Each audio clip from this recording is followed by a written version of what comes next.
بسم اللہ الرحمن الرحیم۔ حضرت ابن عباس فرماتے ہیں رضی اللہ تعالی عنہ، کنت خلف النبی یوما صلی اللہ علیہ وسلم، ایک دن میں حضور کے پیچھے تھا۔ اب پیچھے ہونے سے کیا مراد ہے؟ گمان غالب یہ ہے کہ سواری پر، جس کو ردیف بھی کہتے ہیں، واللہ عالم یہ بھی ہو سکتا ہے کہ چلتے ہوئے پیچھے پیچھے چل رہے ہیں ادب کے ساتھ۔ چچا زاد بھائی ہیں لیکن عمر میں تو بہت چھوٹے ہیں، نوجوان ہیں۔ اس کیفیت میں حضور نے اب ان سے خطاب کیا، یا غلام، اے نوجوان، اے لڑکے کہا، اے لڑکے، اعلمک کلمات، میں تمہیں تلقین کرتا ہوں چند کلمات۔ اب یہ ہے حضور کا طریقہ تربیت و تعلیم و تزکیہ۔ وہاں کوئی مدرسے نہیں تھے، وہاں کوئی درس کی محفلیں تو نہیں ہوتی تھی۔ محفل تو ایک ہی ہوتی تھی ہفتے میں، اور وہ جمعے کا اجتماع ہے۔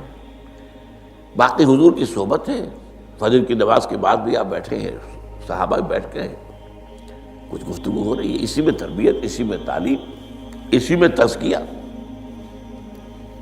وہ علیحدہ ذکر کے حلقے جو ہے وہ ضربے مارنے کے لیے یہ تو نہیں تھے، یہ تو بات کی ایجاد ہے، میں تو سب مانتے ہیں کہ یہ بات کی ایجاد ہے، یہ مصنون چیزیں نہیں۔ بہرحال حضور نے اے لڑکے یا اے بیٹے، جو بھی آپ اس کا ترجمہ کریں، میں تمہیں چند باتیں سکھاتا ہوں۔ مطلب کیا ہے؟ وَعَلِّمُكَ كَلِمَاتٍ، توجہ سے سنو، غور سے سنو، حفظ جان بنا لو۔ احفظ اللہ یحفظک، پہلا کلمہ، اللہ کی حفاظت کرو، وہ تمہاری حفاظت کرے گا۔ اب اس سے مراد کیا ہے؟ عام طور پر سمجھا گیا ہے کہ اللہ کے احکام کی حفاظت کرو، کوئی حکم ٹوٹنے نہ پائے، وہ تمہاری حفاظت کرے گا۔ اور ایک مفہوم یہ بھی ہو سکتا ہے، اللہ کو اپنے دل میں محفوظ رکھو، اس کی یاد سے اس دل کو، اس خانہ قلب کو خالی نہ ہونے دو، مستحضر رکھو اللہ کو اپنے دل میں، تو اللہ تمہاری حفاظت کرے گا، اللہ تمہیں یاد رکھے گا۔ اور حدیث قدسی میں یہ الفاظ آئے، میرا بندہ جب مجھے اپنے دل میں یاد کرتا ہے، میں بھی اسے اپنے دل میں یاد کرتا ہوں۔ جب میرا بندہ کسی محفل میں میرا ذکر کرتا ہے، میں اس سے کہیں بہتر محفل میں اس کا ذکر کرتا ہوں۔ اللہ کی محفل تو ملائے اعلیٰ کی ہے، ملائکہ مقربین کی ہے۔ وہ جو امیر خسرو کا شعر ہے، وہ پتہ نہیں کس کیفیت میں انہوں نے کہا ہے، خدا خود میر محفل بود اندر لامکاں خسرو، محمد شمع محفل بود شب جائے کہ من بودم۔ اے خسرو، رات میں جہاں تھا، وہ رات کوئی کیفیت تھی جو گزری ہے، وہ ایک لامکاں کی محفل تھی۔ اب مکان نہیں ہے، لامکاں ہے، مادی نہیں ہے وہ۔ اس کی محفل میں میر محفل اللہ تھا، اور شمع محفل محمد تھے صلی اللہ علیہ وسلم۔ خدا خود میر محفل بود اندر لامکاں خسرو، محمد شمع محفل بود شب جائے کہ من بودم۔ بہرحال اللہ کو تم اپنے دل میں مستحضر رکھو، اللہ تعالیٰ تمہیں بھی یاد رکھے گا۔ دوبارہ فرمایا، احفظ اللہ تجدہ امامک تجاہک، اللہ کو یاد رکھو تو اپنے سامنے موجود پاؤ گے، جب چاہو دعا کرو۔ وہ جو بات کہا ہے کہ دل میں ہے، جب چاہو مخاطب ہو جاؤ۔ دل کے آئینے میں ہے تصویر یار، جب ذرا گردن جھکائی دیکھ لی، کہیں دور تو نہیں ہے۔ نحن اقرب الیہ من حبل الورید، تمہارے دل میں اللہ ہے تو کہاں جا رہے اس کو ڈھونڈنے کے لیے؟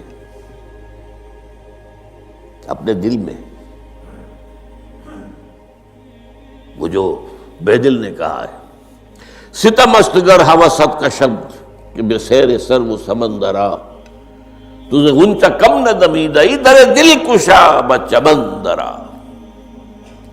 بڑے ستم کی بات ہے کہ تمہارا دل کہتا ہے چلو ذرا باغیچے میں چلو، پھولوں کی سیر کرو، یہ گلاب کا پھول ہے، یہ موتیا ہے، یہ سیر، ستم، بڑے ستم کی بات ہے۔ کیوں یہ ستم، کیا ہو گیا اس میں؟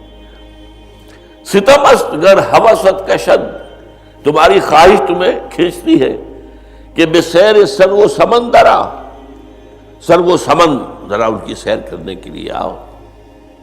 تجھے غنچہ کم نظر، تو خود ایک غنچہ ہے، تو خود ایک پھول ہے، اللہ کا بنایا ہوا اشرف المخلوقات۔ وہ اشرف المخلوقات سے بڑا کوئی پھول ہو سکتا ہے؟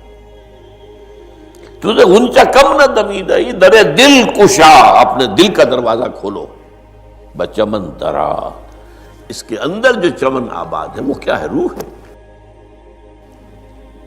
دل مسکن ہے قلب، قلب مسکن ہے روح کا۔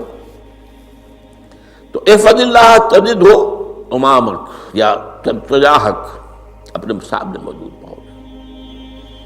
اذا سألت فاسأل اللہ، اب آ گیا وہ مرکزی مضمون۔ دیکھو جب مانگو اللہ سے مانگو، غیر اللہ کے سامنے ہاتھ دراز کرو ہی مت۔ ایک حدیث میں آتا، یعنی حرام نہیں ہے، دنیاوی قواعد، اصول، قوانین کے تحت کسی سے مدد چاہنا، کوئی سوال کرنا حرام نہیں ہے۔ وہ تو میں نے کہا کہ اس پر اصرار آپ کریں گے تو اس میں بو پیدا ہو جائے گی، بدبو پیدا ہو جائے گی شرک کی، لیکن آپ سوال کریں، مدد لیں، اسی پر دنیا قائم ہے، ایک دوسرے کے ساتھ تعاون کے ساتھ۔ لیکن اونچا مقام کیا ہے؟ کسی سے سوال مت کرو سوائے اللہ کے، یہاں تک کہ جوتے باندھنے کا تسمہ تمہیں درکار ہے تو بھی کسی سے مت مانگو، اللہ سے مانگو۔ کیا پتہ اللہ کس کے دل میں ڈال دے اور وہ آ کے تمہیں تسمہ پیش کر دے۔ ہوتا ہے ایسا، بسا اوقات ہوتا ہے۔ جو اللہ کے ساتھ لو لگا کر رکھنے والے ہیں ان کے تو ایسے واقعات ہوتے ہیں کہ دل میں ایک بات آئی اور اس کے بعد وہی بات جو ہے وہ کوئی شخص آ گیا اور اس نے وہ بات پوری کر دی۔